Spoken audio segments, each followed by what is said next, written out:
The DCS Flex Visa Platinum card is the latest card in town. And the interesting thing is that it lets you choose between receiving cashback, miles, and even investment credits. What a flex! In this video, I'll be going through everything you need to know about the card, such as what are the eligibility requirements, how the card works, how it compares against other cards, and whether this card is really worth getting. But before I start, do join my 10,000 members Telegram chat group to discuss or ask any questions that you may have. First up, in order to qualify for the card, if you are a Singapore citizen or PR, there's an annual income requirement of $30,000. But if you are between 56 to 65 years old, you only need an annual income of $15,000. And if you are a foreigner, the annual income requirement will be slightly higher at $60,000 instead. Next, rather than charging you an annual fee like every other cards out there, after the first 12 months, this card charges you a monthly fee of $16.35 after GST, which is interesting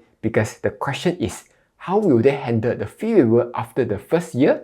Will you have to call in and waive every month? So far, there are no answers yet, so we'll just have to wait and see, yeah? This card comes in a few different designs. You got a yellow flashy design, a stylish black design, and if you like to waste money, if exclusivity is your thing, you can pay a $21.80 card design fee to get a limited edition design from the Cyberpunk series by NFT collective Dear's Worst. As mentioned earlier, this card lets you choose your rewards in the form of cashback, miles, and investment credits. The cashback will be your normal cashback, where it will be used to offset the following month's statement, while miles will go into what they call the Visa Flex wallet, which is just a fancy term for your miles holding account. The points will have a 3-year expiry period, and you can only transfer them to KrisFlyer in blocks of 5,000 miles with a conversion fee of $27.25. And oh yeah, the conversion takes up to 15 working days to process. So if you are planning a trip, make sure to transfer the points earlier, yeah? And finally, investment credits is basically the same as cashback, but the difference is this money goes into your iFast account. But if you ask me, since the cashback rate is exactly the same as investment credits, it's better to just go with the cashback option instead. So what are the earn rates? If you can hit a minimum spend of $600, you'll be able to get up to 8% cashback or 2.4 miles per dollar across 4 different categories. And each category comes with their own rewards cap of either $25 cashback or 750 miles. Now, if you are a miles chaser, you immediately know that the earn rate for miles is pretty bad.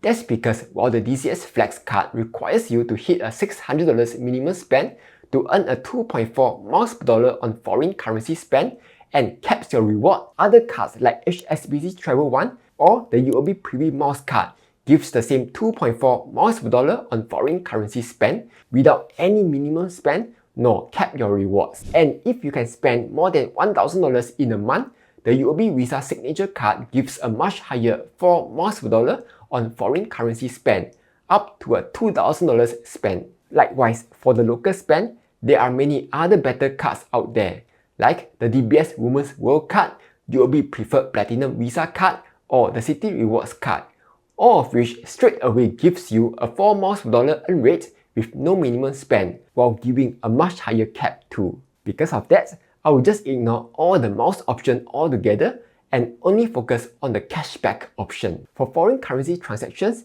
you will get an 8% cashback, and for local contactless and online spend, you get a 6% cashback, provided that you hit the $600 minimum spend, of course. So since each category comes with a $25 cap, if you work backwards and taking $25 divided by 8% and 6% respectively, this means the optimum spend for each category is $312.50 for the foreign currency spend and $416.67 for the local contactless and online spend. Anything more than that, you won't be earning any more cashback. Then, if you are unable to meet the $600 minimum spend, or if you spend on other eligible categories, it will be just a set 0.3% cashback. So how does the DCS Flex card compare against other similar cashback cards? I would say pretty good. Its closest competitor would be the UOB Evo card, OCBC Frank card, and the Maybank Family and Friends card. Even though UOB Evo and OCBC Frank cards give a higher 8 to 10% cashback per category, it also has a higher $800 minimum spend, while the category cap is pretty much the same at just $20 to $30. So if you do the math,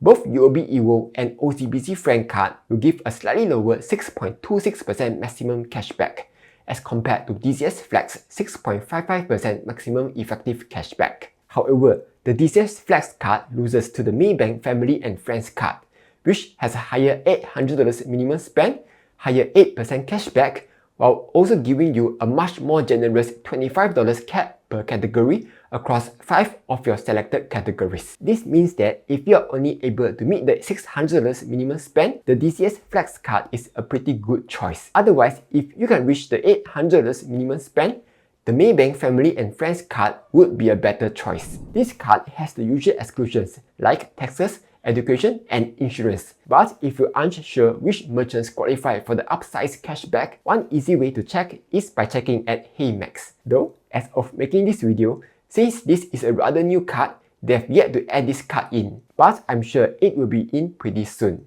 So sign up link down below to HeyMax if you don't have an account yet. Next, the DCS Flex card comes with some extra perks, such as up to 10% wallet credits when you book your accommodation at booking.com, up to $128 off iPhone purchases at Lazada, up to $10 off when you shop at Shopee Beauty, and many more. As for the downside, there are two that I can think of. One, as of right now, you are unable to add the card to your Apple Pay or Google Pay. So you will need to carry around this card wherever you go. That's why it's super important that you choose a card design that you like. 2. In the past, DCS has gotten some not so good feedback about the customer service, where they were unreachable.